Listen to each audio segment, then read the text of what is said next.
একটু রূপ হইলে ওর হাঁটার স্টাইলই বোঝায় এটা রূপ আলা হলো, নাহলে হাঁটার স্টাইল এরকম কেন? ঠিক না?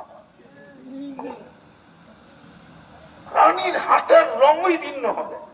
যখন হাঁটবে তো প্রত্যেক কদমের কদমের আওয়াজ কদম থেকে 1,00,000 আলোর কালার পুরা জান্নাতে ছিটা ছিটা পড়তে থাকবে,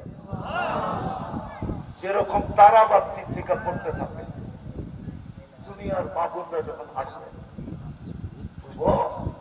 শুধু শুধু সাহাবা পাগল, শুধু শুধু আল্লাহর রাসূল 23 বছর চোখের পানি ঝরার নাই। জান্নাত দেখার পরে শুধু চোখে পানি ঝরছে। জিবরিল জিজ্ঞাসা করছে মা যালা আরাকা তাবকি, যখনই দেখি কাঁদেন কেন?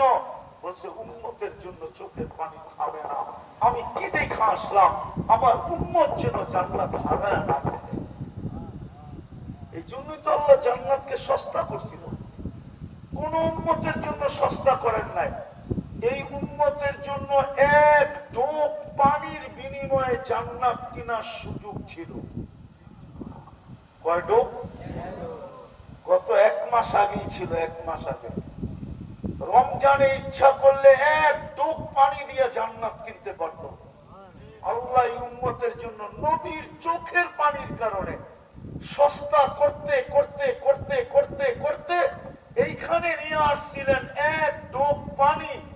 মান ফাত্তারা সাইমান শুরবাতা মা ফালাহু ইতকু রাকাবাতিন, যে কোন রোজাদারকে এক ঢোক পানি দিয়া রোজা খোলাইলো, আল্লাহর রাসূল বলেন সে যেন নিজেকে জাহান্নাম থেকে মুক্ত করলো, মুক্ত করলো, মুক্ত করলো। আল্লাহ বলতেছিল আমি জাহান্নাম থেকে মুক্ত করে দিলাম, মুক্ত করে দিলাম, মুক্ত করে দিলাম। জাহান্নাম থেকে মুক্ত হলে কোথায় যাবে? আফসোস। এই জন্য আল্লাহর রাসূল 23 বছর চোখে পানি ঝরে নাই, থামে নাই। দুনিয়ার থেকে যাওয়ার সময় কাঁদতেছিলেন, এখনো কবরে কাঁদেন।